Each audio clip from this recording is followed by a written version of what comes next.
Marketing is just an understanding of what causes people to do things. It's just influence. Or I think it was Dan Kennedy said it's salesmanship in print. Advertising is just salesmanship in print. If you understand how to influence someone to do something, then when the thing you want them to do is good for them, good for you, good for the planet, then it's very effective, very useful, and you should use it. You should teach your clients how to use it, and your clients should use it to make sure that their products and services that are actually providing value are the ones that are most widely adopted. Welcome to It's Not What You Think, the podcast that takes you on a transformative journey to rewrite your story of greatness and reawaken your soul's purpose. I'm your host, Celine DaCosta, a subconscious mind expert, master coach, and believer in the limitless power and magic that lives within all of us.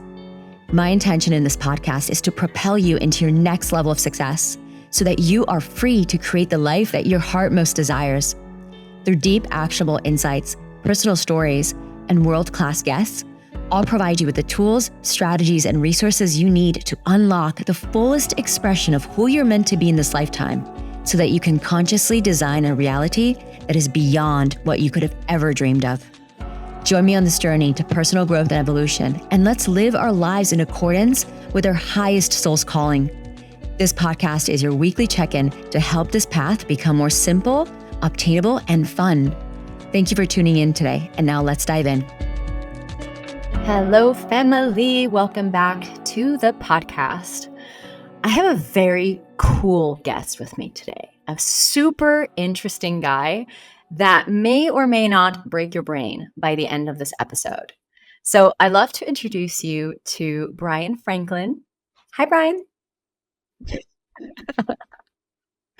So I met Bryan in a really unique, particular, unexpected way, as the universe likes to work. One day I was just going about my business when I received a text from my good friend, Michael. Some of you may know Michael because he was on the podcast, Michael Ellsberg. We did an entire episode, 2 episodes, where he taught me the 101 of being a dominatrix. So you'll definitely want to check that one out after this one, of course. And Michael sends me this message out of nowhere. And he's like, you have to meet, there's this guy that you have to meet, this person you got to meet. He's an incredible coach. He's a great friend of mine. He's my co-author, gives me like this whole spiel, and he's running this incredible program and you just have to be part of it. And I'm just sitting here like, who is this guy? I'm sorry, what? I'm busy. Like, what's happening? Anyway, long story short, I go down a rabbit hole and I start getting very interested in this guy called Bryan. I'm like, who is this man?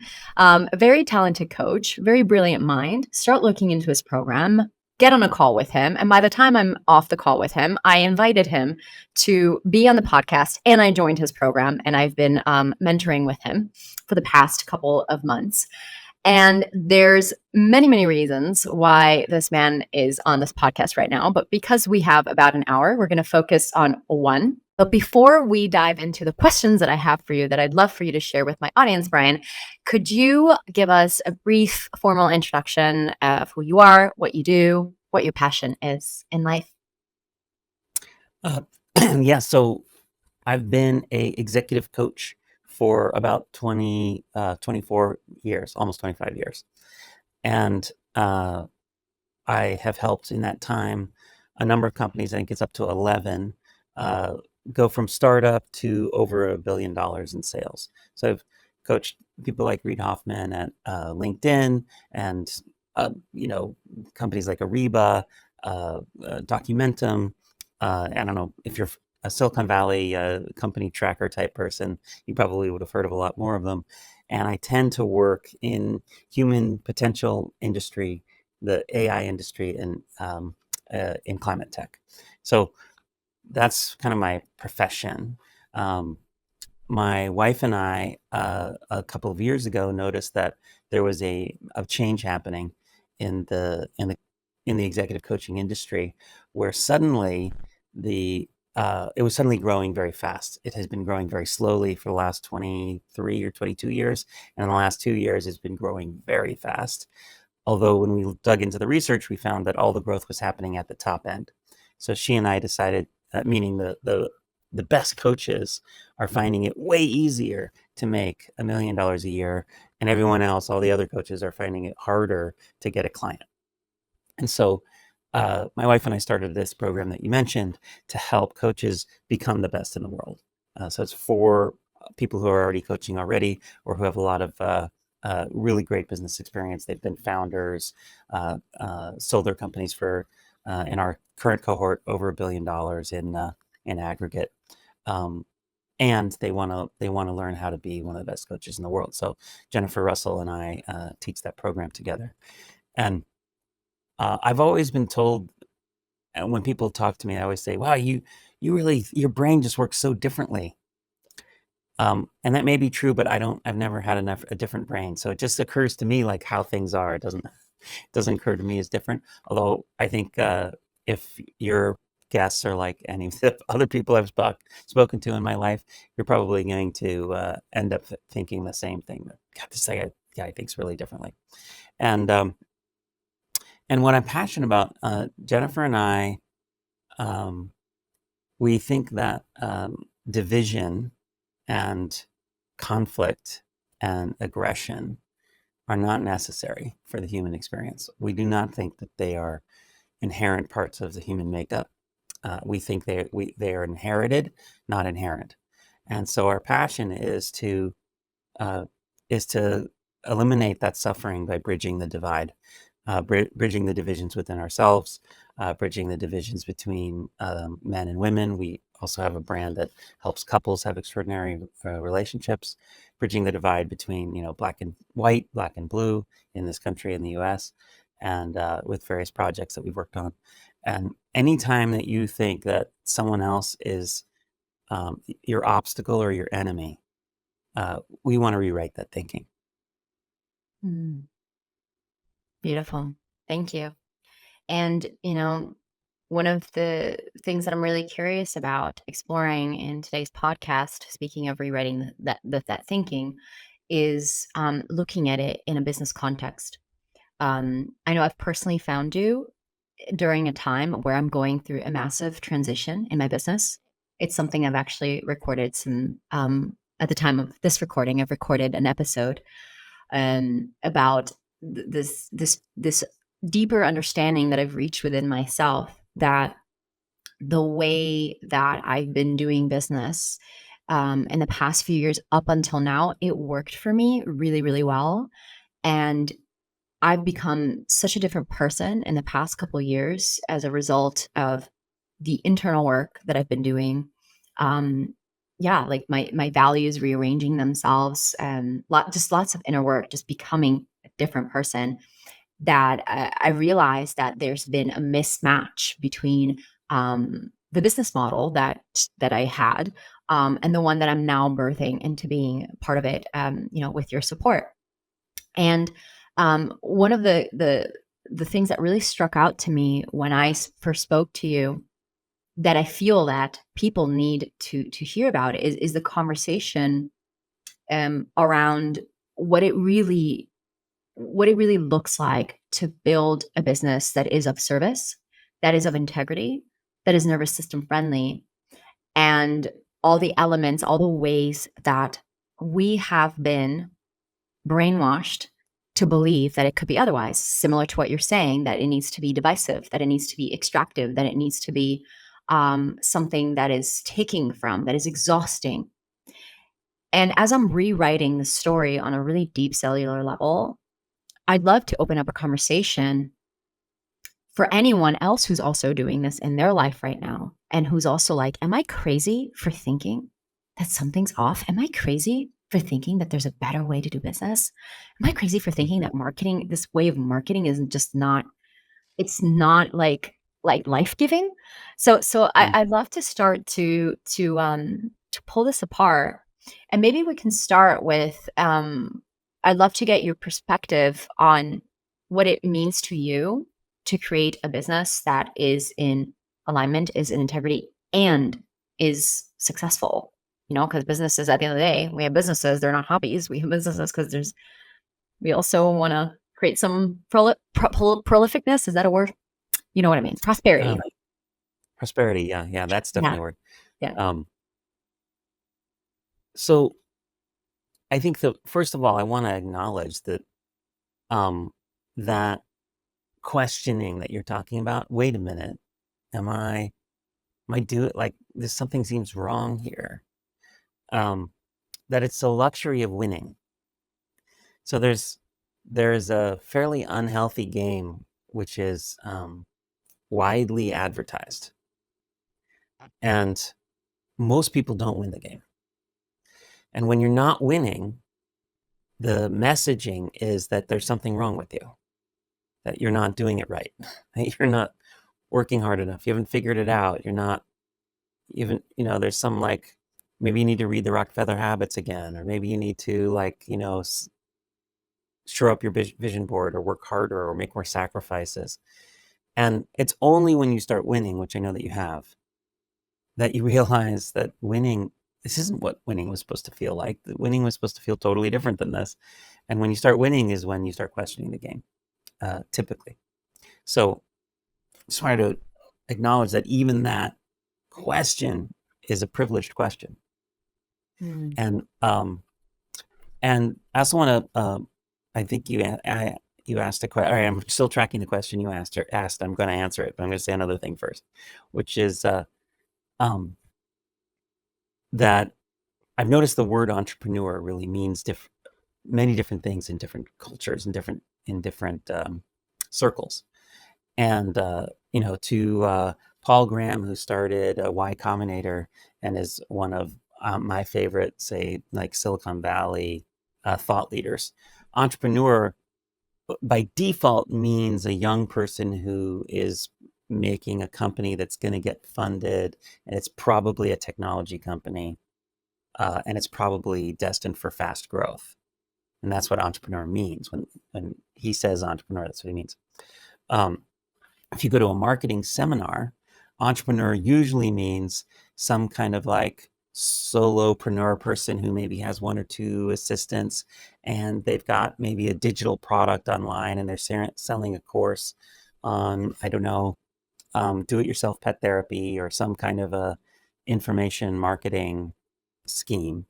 And they're trying to make themselves a influencer or a very niched internet celebrity in order to sell more information on the internet. So, and that's what an entrepreneur like literally means that. So there's different, this word means different things. And I think the area where we're really putting the can opener and we're going to blow the top off is that more that second definition, this sort of, this vision that has been sold that you can turn your personal hobbies and passions into a successful business. And if you just master marketing, then your future is going to be being a laptop millionaire in Bali, working a 4-hour work week, and raking in all the money so that you can spend most of your time with doing self-care and maybe volunteering for a cause that you care about. So that's the dream, that's the hope bubble that I'm gonna pierce and pop. um, Buckle up, kids. um, I just saw so many dreams crumble. that's what we're here to do, huh? Pierce and yeah, pop. that's Just right. give them a lifeline, like on the other end or something. Well, yeah, I mean, I think it's well, I'm still not answering your question, but I'm tracking that. I had a friend years ago who was absolutely in love with this girl, and this girl was couldn't decide whether she was interested in him or not, or maybe she had decided but hadn't decided to tell him or something. I don't know what was in her head, but uh, definitely the entire relationship was him begging her to be more available and commit to him, and her like willing to hang out and maybe give him a kiss at the end of the night, but not really interested in a relationship, and not, she was just not in, she just didn't want that. And it was obvious, he knew that. And almost all of their conversations were about that discrepancy, right? So their entire relationship that I ever witnessed was this tension between wanting different things, talking about it, and then her leaving and him crying. It was very sad. He was miserable. And it was like a few months of this, maybe 3, 4, 5 months of this. And we were in our 20s too. So I asked him, I said, let me just ask you, what is your actual experience of your relationship? And the most amazing thing happened. He said, it's like a drug came over his, he said, oh, it's amazing. It's so wonderful. It's the best, she's the best. It's the best relationship I could imagine. She's she's so wonderful. And he started talking about essentially what he was fantasizing that it would be like if she had committed and then they were matched and there was no tug of war. It was like, in his mind, this thing was like in the way of how it was going to be, and how it was going to be in his mind was very vividly beautiful. And he was relating to the relationship as though it was how he thought it was going to be. And so I stopped him. I said, well, I beg to differ. I think your experience of this relationship is misery, conflict, you're constantly upset. You don't feel valued. You don't feel loved. It's full of tension and disappointment and despair and tears. That's what I think your relation, is there some other relationship you're having that you haven't told me about? Because this, I was pretty good friends with him. I'm like, this is the experience I see you having. And that was a big wake up call for him, and also for me. For him, in that he realized that the actual relationship was one that was not good. And that was what he was wanting to commit to, was a ongoing, not good, self-effacing, painful shame cycle. And it was a wake-up call for me about how powerful we are, all of our minds are, to create this illusion that we're living in the world that we think we're going to get after we're through this rough part, which is happening right now. And that, I think, is the state of that other entrepreneurship, that where people want to be free, and so they imprison themselves in these businesses which create misery for them. And then when they don't work out, they blame themselves. So here's the answer to your question. I think that one of the couple deeply gratifying experiences that we can have as people is to be of service. Being of service it's one of the few things where the advertisement on the box matches what's inside in terms of the experience. If you set out to be in service and you have an imagination of how it is going to feel good to be in service, and then you are in service, it does feel good. It feels the way you think it will. It's one of the few. There is not a lot of those. Learning is like that. Being in service is like that. Being loving is like that. So a business serves.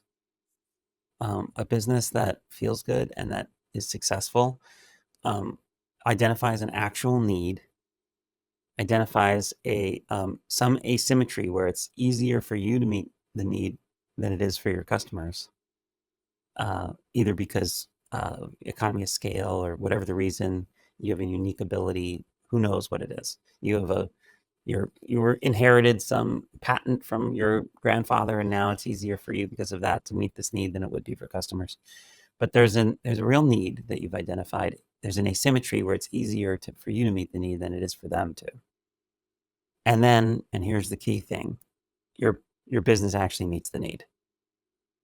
It actually does solve the problem. It actually does give the customer the experience that the customer was hoping they would get when they purchased. So your product also matches what's on the box. when you're marketing it. And businesses that grow because the customers are getting what they need are actually getting what they hoped for. Grow through word of mouth. They grow through goodwill, and that growth is durable. Meaning, it's far more difficult to for environmental factors like the economy to shake and disturb that growth than businesses that grow based on effective marketing. Businesses that grow based on effective storytelling. I think effective storytelling is um, uh, it's we've learned so much about how the human brain works uh, from the perspective of what causes people to do things, that through marketing we can effectively control their behavior, and with effective marketing. And when you can control someone's behavior, you can get them to buy things they don't need. And when you can get people to buy things that they don't need, you can create short-term financial gains. But that does not create the same kind of durable business that I was talking about earlier. If you get really good at it, you can run that Ponzi scheme your whole life and then die before it collapses. And then your customers are just there to pay the bill, which is the case with several like social media companies. They're not going anywhere, but they are extracting more than they're providing. And the momentum, the flywheel's running so fast that I don't think the shareholders of those large social media companies are going to suffer. I think it's the users that'll suffer for at least a decade, 10, 15, 20 years. And then eventually those businesses will disappear. Wow. Beautiful. I mean, not beautiful, but wow. This is, yeah, it's really deep. And there's, something that I remember when you and I had our initial conversation was this, and where my brain broke was when you were talking to me about how so much marketing is extractive by nature.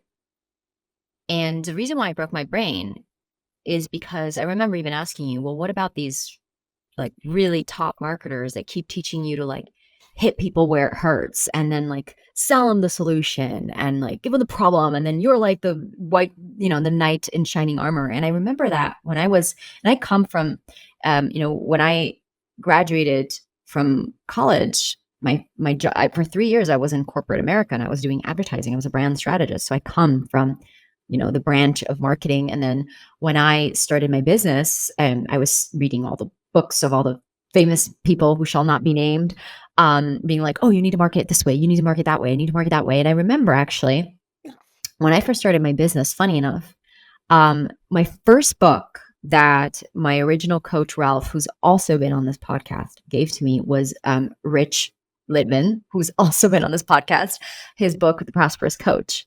And that book was like my Bible. And I remember within a year, I had scaled my coaching business to 6 figures. Like it was all just word of mouth referrals.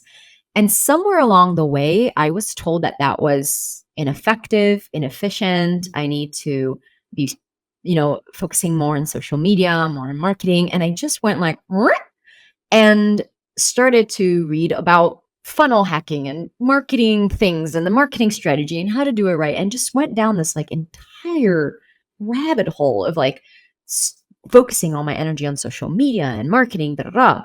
And that's not to say, I also want to be fair to myself because I've had a coaching practice for the past 8 years, and I've really always valued like being of service to my clients, but almost felt like it was like on one hand, I had this responsibility of being in service and doing really good work and showing up good. And then on the other hand, I'm like, oh my God, so many of my hours, like now I have to go like market. And so I would love if you can further pierce this bubble. Because I think one of the biggest things, even that my clients come to me, they're like, I don't like social media. And there's like this collective stress of people who really care about their Right. work, of how much time they're quote unquote like wasting into social media. And that's not to say, I'm not saying it's wasteful, not for everyone, but I've just found that there's just some incongruence both collectively, in my experience of living it, coaching people through it. There's just like this like crunchiness around this, and the way that you articulated it to me helped me understand that I wasn't insane this whole time for thinking something was off. So it'd be great if you could help Yeah. other people listening who are like, this never felt right to me either. Understand what is going on behind Yeah. the lid. And I know you have so much experience as well with like coaching people who are doing this, who are not getting like huge profit margins. Like what's actually going on that no one's talking about, basically. Well, so first of all, I love marketing. And it's a potent tool. And I love it when it's used to promote a service that's providing value. Mm.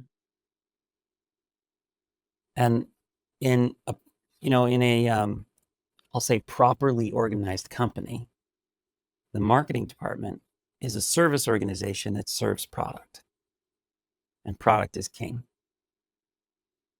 Uh, and so most of the R&D, most of the investment, most of the time, most of the thinking in a healthy company goes into making the best product possible. And then marketing is the how do we let the world know about this thing? You know, if we've got people dying of thirst out there, and we've got a source of abundant water, how do we make sure they don't die of thirst? And that, when that's the context for marketing, I love it. I think it's fantastic. It just isn't the context for marketing in many of the, particularly the businesses that are promoted to tell you that they are successful and you should do what they are doing. So when you see a marketing, guru telling you on social media or in an internet class that there's some secret, that if you learn this secret, it passive income awaits, and all you'll have to do is emulate these marketing techniques, and untold riches will be yours. Uh, that's a warning sign. Not just because it's probably a scam, but even if that marketer who's speaking has in fact used those very techniques to create 10, 20, 30, 40, $50 million a year in income, when you look at their businesses, and this is what you were referring to earlier, because I've coached a lot of these people, uh, they have single digit profit margins. So, a $4 million launch becomes, which is done once a year, becomes $400,000 in profit just for the launch. And then they have a year's worth of business expenses with a team to pay for. And at the end of the year, they've got 150K left for them, which is 150K is like, if you compare that to, say, coaching, um, it's pretty easy to make 150K as a coach and end up working a day a week. So, in coaching, I'm making a comparison to coaching because oftentimes the product that is being sold is actually information or transformation. So if the product is information or transformation, then as a business person, um, doing a big marketing push and selling online information or products or courses is just about the most inefficient way I can think of to run that business, because you have to spend so much money and so much time getting people to buy your course that you don't have any time or money left over to invest in making sure that people actually use the course or effective. Um, average online course completion is also below 10%. It's like 8%. So if you think about it, if you have a business where you're spending, say, 70 or 80% of your time and resources of the business on getting the customer, And then what you have to do with affiliate marketing and, the cost of media, and you've got your media team and your social media team and your regular media team and your media buyers. And you're spending all of your time thinking about, focused on, working on, and spending money on acquiring the customer. And the customer, then for every dollar they're spending, they only get 20 cents worth of stuff or 10 cents worth of stuff. You're kind of ripping them off. It's a ripoff. What they're paying for is the privilege of being selected by you, but not the same amount of effort doesn't go into making sure that the actual course material is high enough quality for people to do it. Also, this sort of group of people kind of, and I shouldn't say they, because I was one of these. I should say we. I learned about this by falling for it, and then working so hard to create, launches and online following and a newsletter and a subscriber list, and we did so reasonably successfully. Not hugely successfully, but man, did we work hard. And every time we failed, by the way, we said the same thing that I think your listeners say to themselves when they fail, which is, damn, we must not have done it right.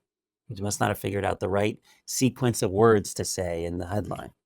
If we just, I looked at it almost like a Rubik's Cube with marketing language on it. If we just had twisted it around a different way and got a different combination of words, then we would have made it. And we did, lots of revenue, but we just weren't making any money.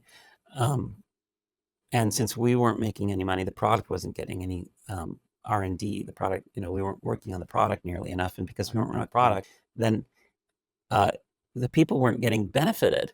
And then because the product wasn't that great and not that much thought went into it, then they wouldn't use it. And so then, of course, if only 8% of the people who buy it use it, the other 92 aren't getting any value.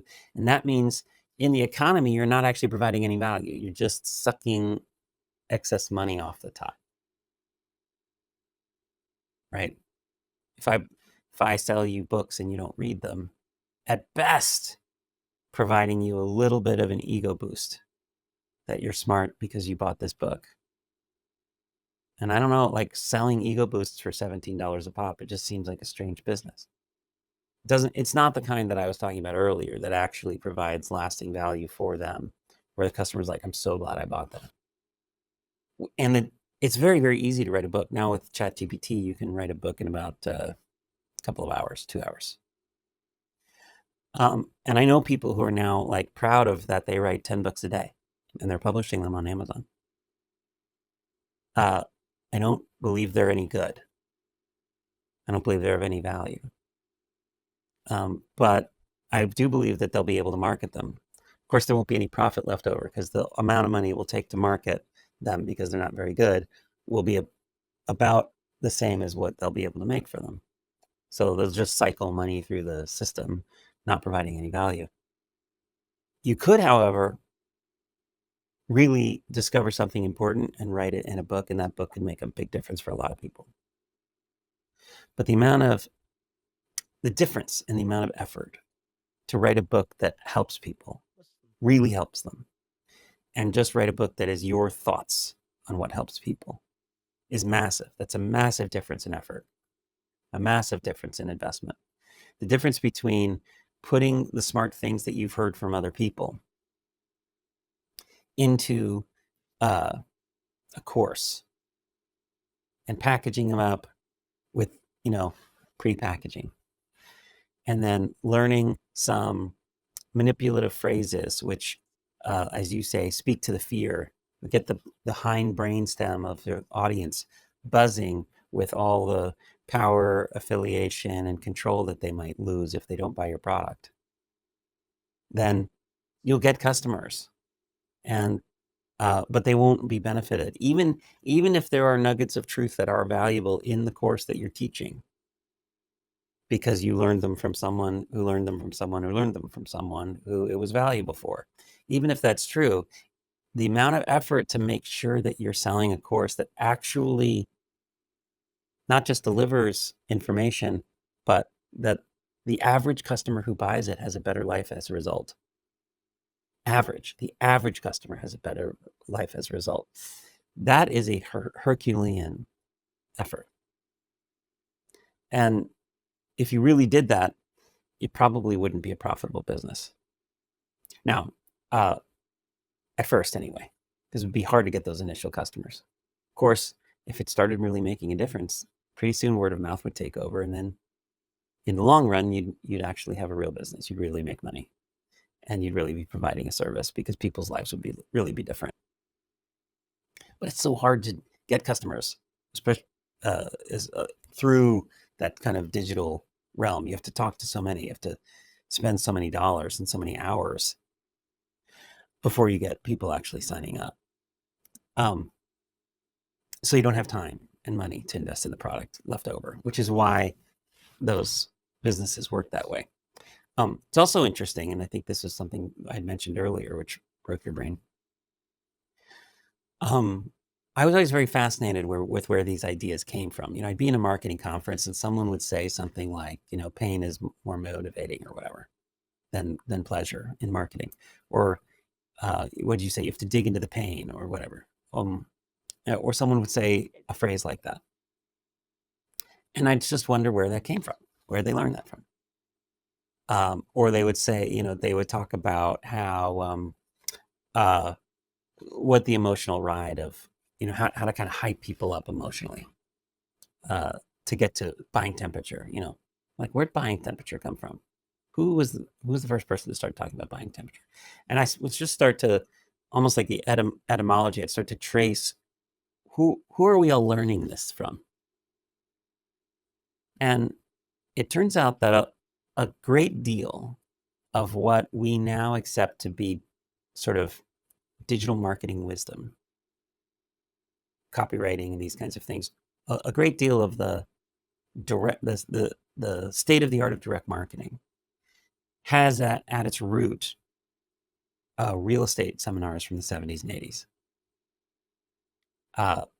Seminars where people would go into a hotel room to hear a free talk on how to get rich quick. And they would get a pitch on how they should be buying real estate, become a real estate investor. And don't worry, you can be a real estate investor with no experience and with no capital. You don't have to have any money. You don't have to have any experience. And you too can be a millionaire. Bali wasn't as popular in the 70s and 80s, but on the beach in Florida was what they would pitch. That you could be on the beach in Florida with your margarita, making money while you sleep, being a millionaire because you're a real estate millionaire. And they would say stats, all of the richest people in the world got their money through real estate, which I think is still true. Not all, but it's like 6 of the top 10 or something like that. So there'd be 1,000 people in this room or 800 people in this room. And these incredibly charismatic speakers on stage would get everyone to jump up at the same time and literally run to the back tables where they would sign up for a $10,000, a $15,000, a $25,000 real estate class. And these masters of sales could get 15, 20% of a room like that to sign up. They could make millions of dollars in an hour. Of course, millions of dollars in an hour is one of those phrases that comes from that world because it doesn't take an hour to fulfill on the cloud course. It takes an hour to get them to buy it. And when someone says I made millions of dollars in an hour, in their mind, the whole transaction's over before they actually do the work of providing the value. They've made their money because all of their attention is on the point of sale, and none of it's on whether or not any of the people who signed up for those courses became millionaires. And guess what? I'm sure you can guess that a fairly small percentage of the people who paid for those courses, paid $10,000, $15,000, $25,000, ever bought a single piece of real estate, much less became millionaires. Because it takes a lot to be successful in real estate. It's hard. And you have to learn and be disciplined. And it's even harder if you don't have any money. And it's even harder if you don't know anything about real estate. There's a lot to learn in a small period of time. So the people who were successful is like a very, very, very tiny fraction of the people who were promised that they could be successful, which meant in my world, that means the product doesn't work. Mm. If you have a magic drink, which cures the common cold,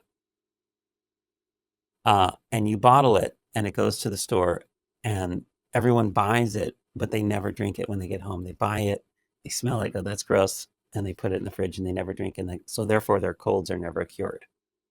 I say that that product doesn't work. The entrepreneur justifies themselves to say it does work because if you do in fact drink it, it works. But if almost all your customers don't drink it, then your product doesn't work. So these products, these real estate seminars, they didn't work, which means that all of the marketing techniques that we've learned were split tested in an environment where the product doesn't work. They're all the techniques, all of the dig into the pain that you mentioned earlier. They all come from an environment where the product doesn't work. If your product works, it turns out that those are not the best techniques to use. I ended up sitting next to a guy who does all the copywriting for the Mayo Clinic, which is a very high-end medical facility in the U.S. They do extremely extensive workups, and like when someone is going to run for president, that one of the things they do is they have a checkup at the Mayo Clinic. It's a very, very high-end, very effective, best doctors in the country kind of place. And we were talking about copywriting, and he said that they did a study and they realized that 85% of buyers are what they call commitment buyers, and only 15% of people are what are called opportunity buyers. And an opportunity buyer, when they are going to buy a product, they ask themselves, what can I get? What can I get from this product?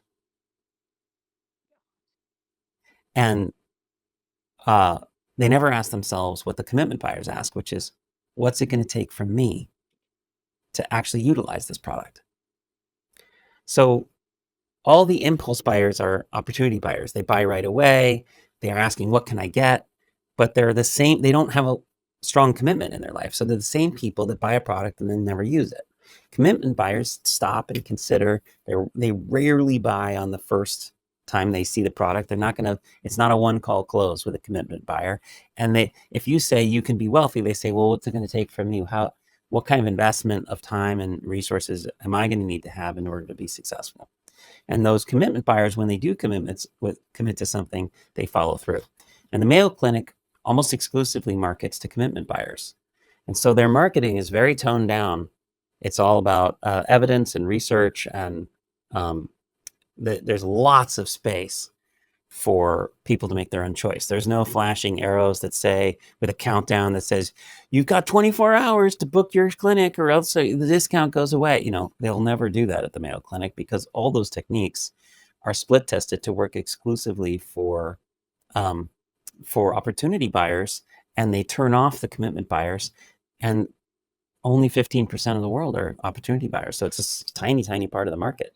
The rest of the whole market of buyers is all the commitment buyers. So all these garbage techniques were split tested, assuming the product doesn't work. They don't really apply to situations where the product does work. And they're all aimed at opportunity buyers. So that's kind of the lineage that I think we've inherited. And if someone's online teaching you how to do online courses, uh, uh, and they're saying you can make money doing online courses, they are selling one of the only easily profitable niches for online courses, which is to teach people how to sell online courses. And I think there's something kind of circular, snake eating its tail about that. Wow. So basically, there's a lot of pieces, but what I'm hearing to summarize it is that the this marketing culture, the pop marketing culture that so many of us, and I say us like this, that latter version, the single entrepreneurs, and I would also say coaches, I would go as far as to say coaches, have learned was the quote unquote best practices marketing. When we actually trace the lineage of this marketing, it's coming from um that real estate lineage of people who would make these millions of dollars selling courses to people, promising them that they'll make millions of dollars, but that the very way that they sold it was they were selling a product that doesn't inherently work for most people. And because they're selling a product that doesn't inherently work, they've had to create and adapt marketing strategies that are convincing people to be able to buy a product that doesn't work. And not only that, but they're convincing a specific pool of people, which are the people that tend to just buy on impulse, but not actually commit to the whole process. And that tends to be around 15% of the population. So this whole entire marketing paradigm has been constructed on principles that, number one, the product is most likely not going to work. Two, so make sure that the messaging that you're using is really convincing people that this thing's going to work so that they buy it. And three, let's talk to the specific people that are not gonna like do the thing anyways, and they're just gonna like not ask that many questions, and they're just gonna do the thing and buy based on impulse.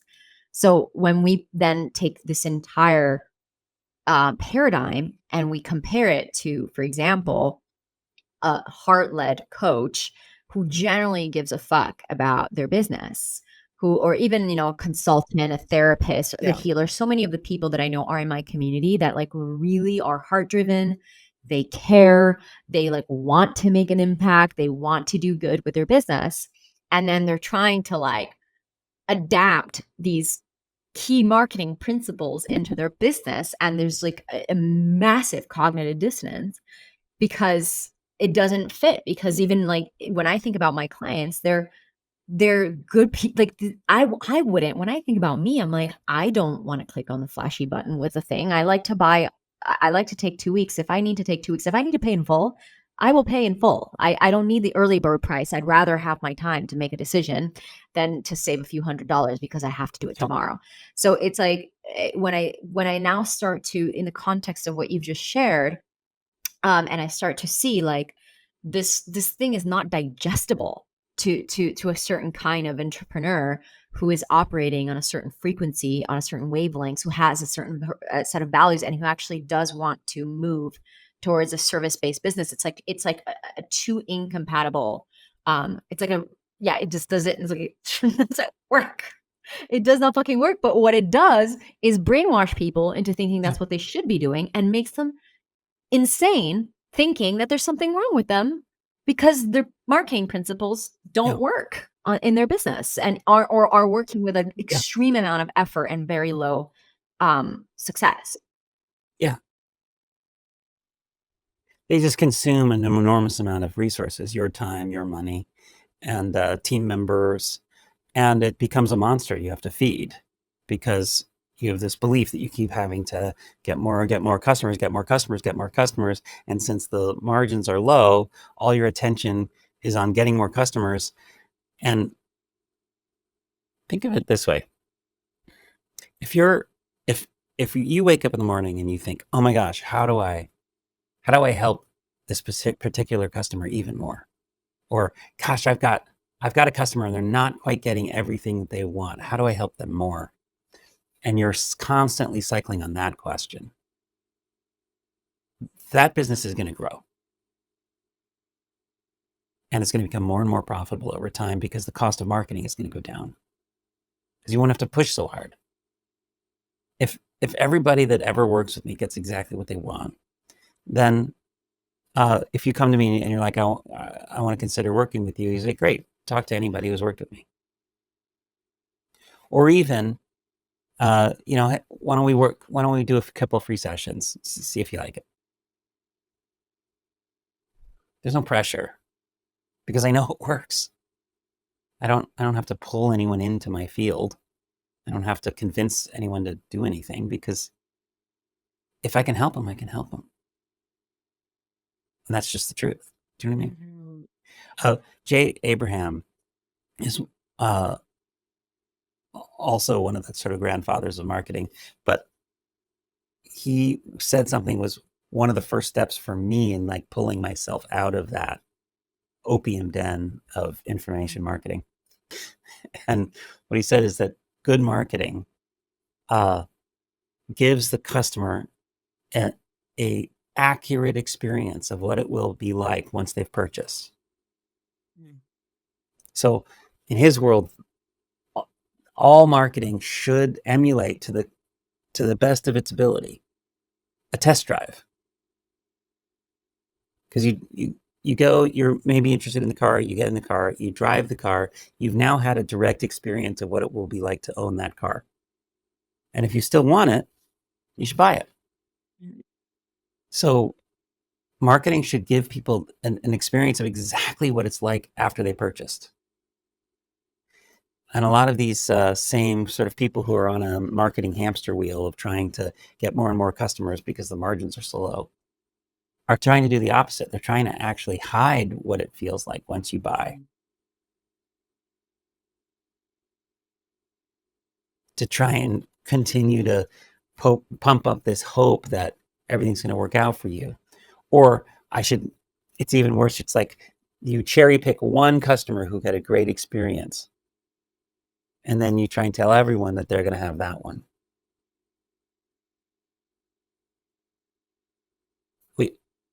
Your business will grow when the average experience that your customers have after they buy, not the best, but the average, is one that you would want everybody to know about. And if you could just describe that average experience, oh, this is what happened. This is what they spent. This is what they did. This is what they got. This is how they felt about it while it was happening. This is how they felt about it a year afterwards. This is how they felt about it 5 years afterwards. Average experience. Then your company's going to grow. If that's your marketing, then probably you're spending more time on trying to figure out how to help people than on how to get people. Powerful. And, what I'm really curious about for all the listeners who made it this far, whose bubble of being a millionaire, laptop millionaire in tropics has been popped, and now their hopes of being on digital marketers, the way that the book said to do it, hasn't been crushed. I'm feeling this this desire to throw a lifeline, and for everyone that's listening, that's like, okay, then, womp womp womp womp. Like, and now what do I do? It's like, would you be able to? Like, what next? Like, how to unbrainwash yourself? How to recover from the opium den? How to get out? What is the most graceful exit out from this old paradigm and into a new way of being, that someone who's listening that does care about, creating a service-based business, but has been hanging out unconsciously in the opium den, how can they kick the habit and forge a new path for themselves now? So the first step would be to identify people who, something that we call, as you know, a model for success. You want to identify people who actually have the business that you want to have. And you want to see that business from the inside. You want to see not just what they post on Instagram, their revenue number was, or what you heard, or count up their followers and do the math, but you want to know, what is their schedule like? How many team members do they have? What are their team members? How long do their team members work for them? What's their profit margin? What are the top 10 customer service concerns that they deal with on a weekly basis? Really learn the whole picture through networking. Find the people who are actually living the life that you want, and then start building the assets that they built in the order that they built them. If you're in the business of transformation, where you're trying to help people by changing their beliefs or changing anything about them, then the business model that dominates is coaching, because coaching requires no preparation, and it requires no follow-up to do it correctly.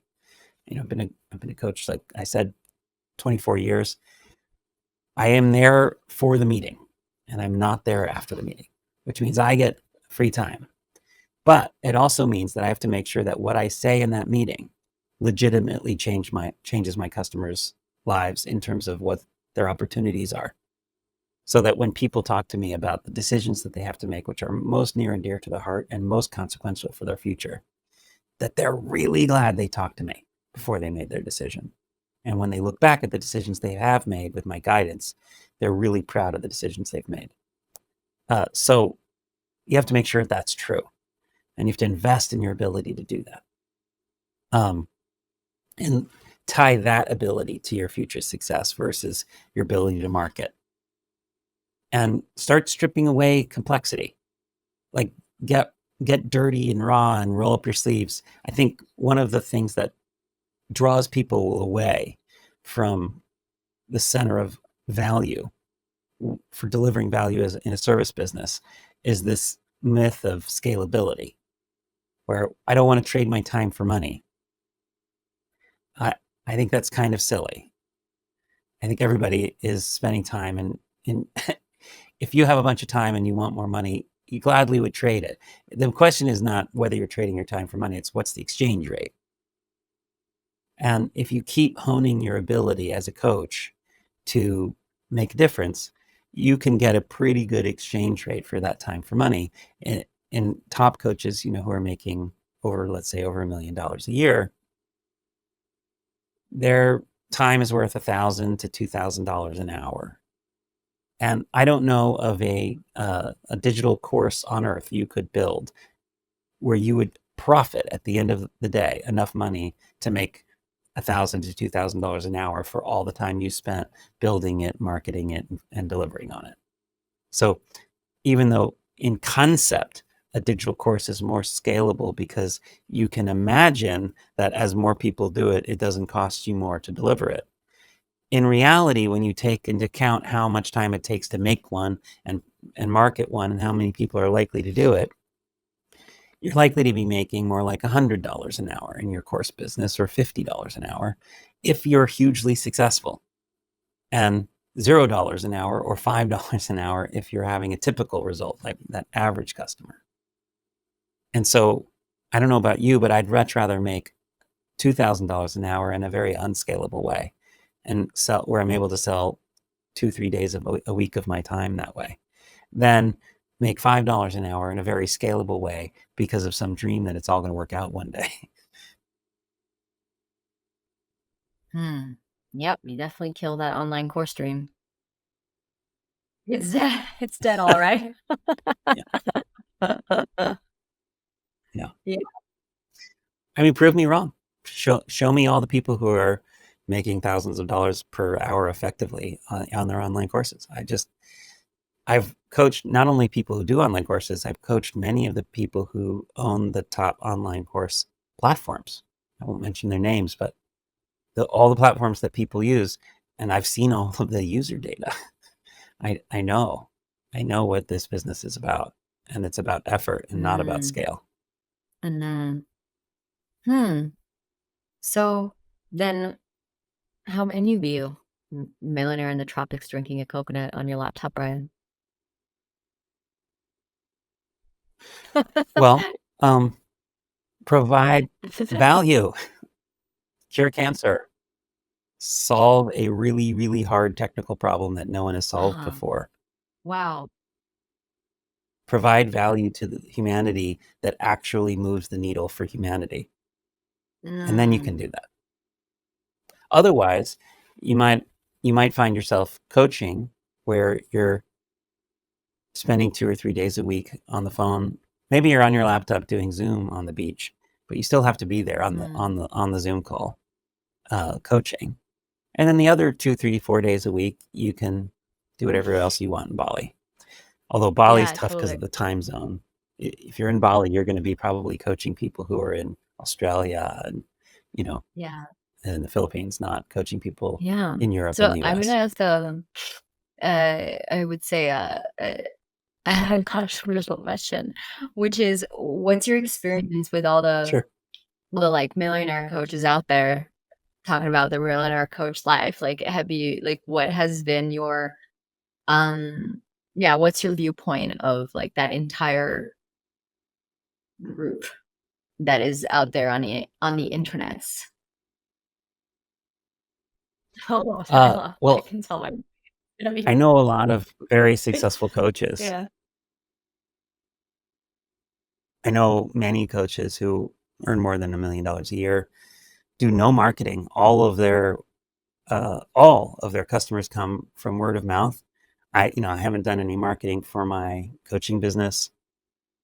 I would say ever. I had a couple of I hosted 2 dinners about 20 years ago where I tried to get some customers and got some customers out of that. But other than that, I haven't done anything. The last time I updated my coaching website was 2008. Um, who knows what it says? It's probably embarrassing, um, but it's not important because it doesn't impact my business at all. What impacts my business is I make a difference for someone and they tell their friend and their friend asks me, "Hey, I've got this really hard problem. Would you be willing to help me solve it?" So the my friends though, the ones that I know that are really successful coaches, are not on. They don't have time or reason to be on social media bragging about their coaching practices. The only reason to brag about your coaching practice on social media is if you're selling a Mm. course. And most of the courses that are being sold to coaches are ineffective. And you want to look at what's the success rate of the people who've taken those courses. And that's, the only reason, actually, am I even on this podcast? The only reason why we met is that Jennifer and I we decided to do a course, not an online course, it's a live course.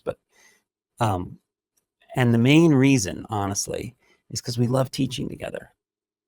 We love being on stage and helping people and transforming people's lives. It's just fun. It's about somewhere between half to 2/3 of the um, dollar per hour as I could make if I just took on a couple more clients. So it's not terribly lucrative. It's fine. It's not bad, but it's not terribly lucrative for us.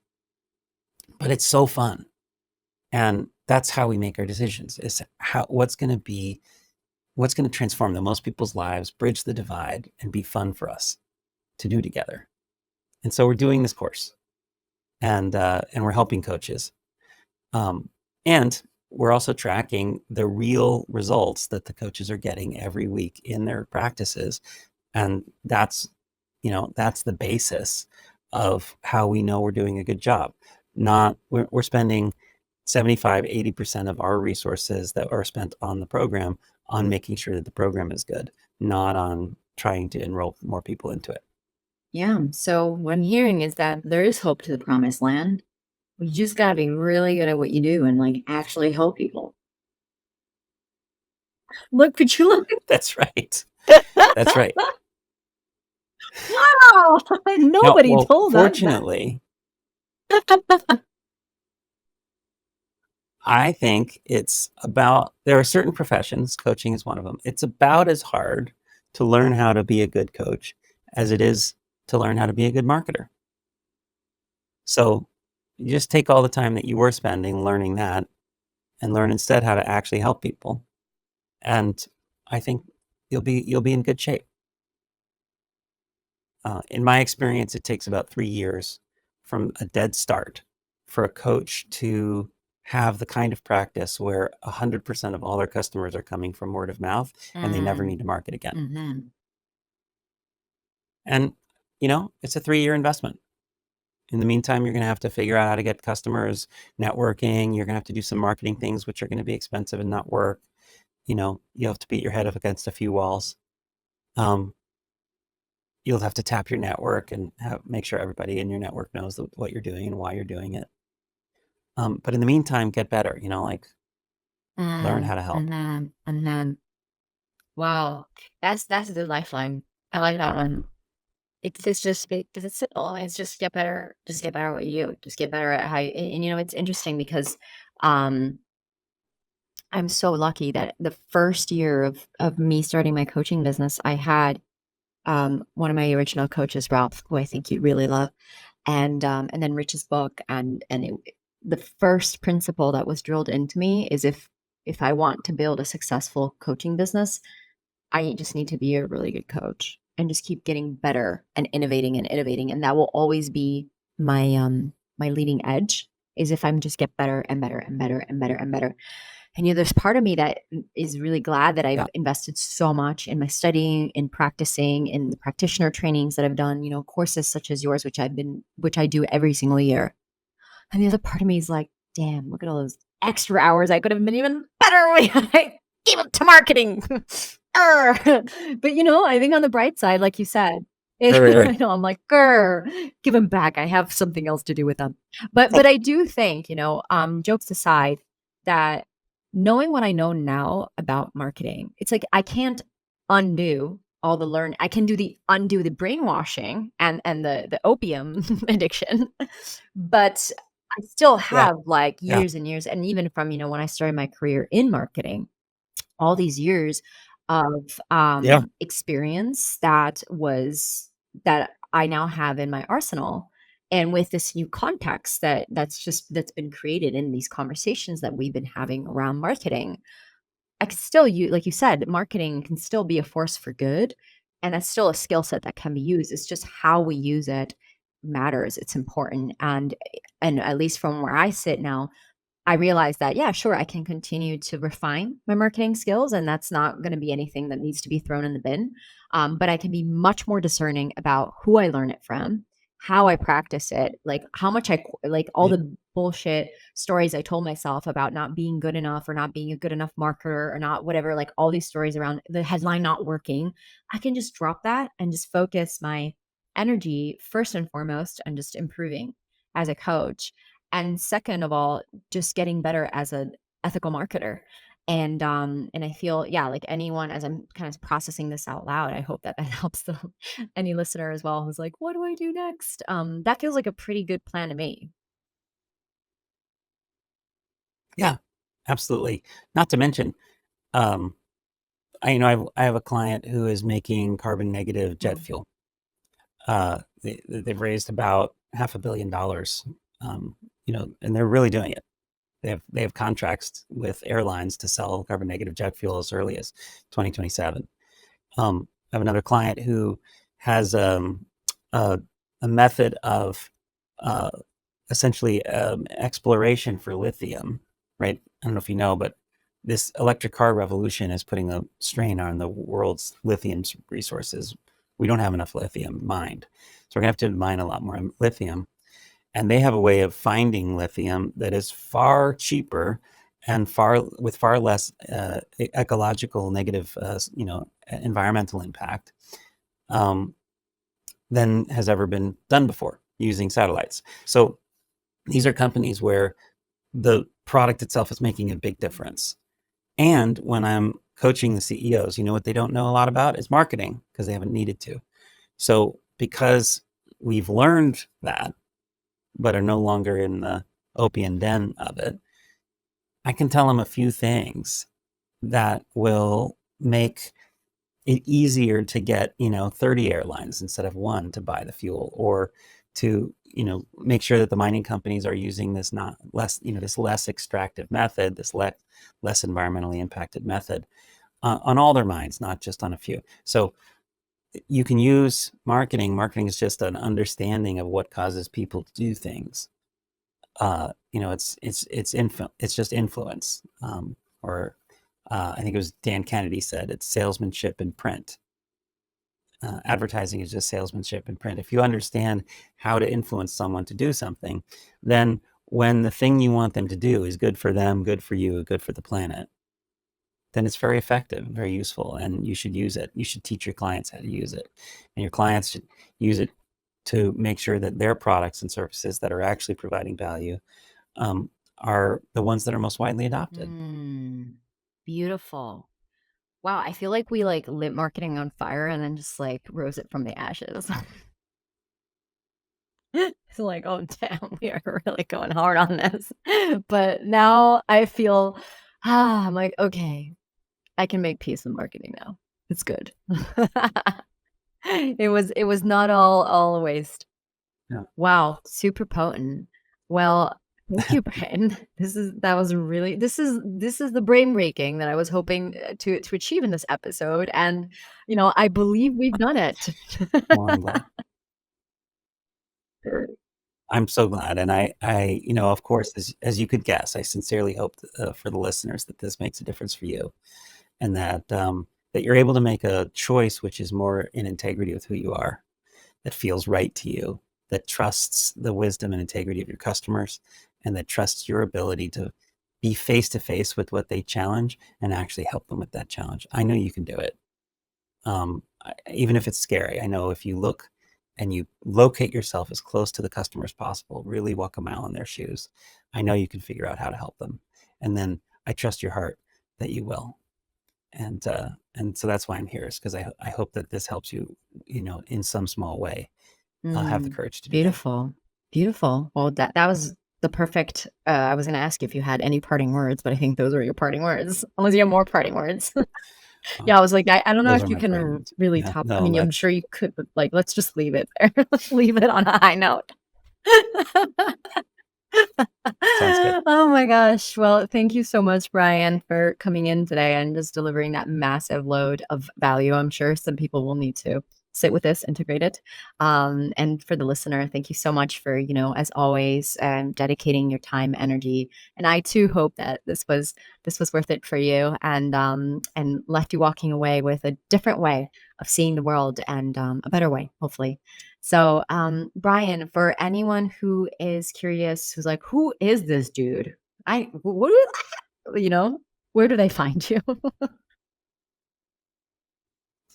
I think the best would be go to lifetimetrustedadvisor.com. I'm also, if you search, my name is Bryan with a Y, Bryan Franklin. If you search that, it's hard to miss. But go to lifetimetrustedadvisor.com, and you can read about the program that Jennifer and I are doing, that you are in, and just see what we're up to. We have a community there with a ton of free, great resources for you. Yeah, So really good we can see you there. resources. And if you all have any questions about the program, I'm happy to answer them as well. I will be linking everything to the show notes. So for those of you who are listening, driving in the car, washing dishes, whatever, know that that's going to be in the show notes for you as well.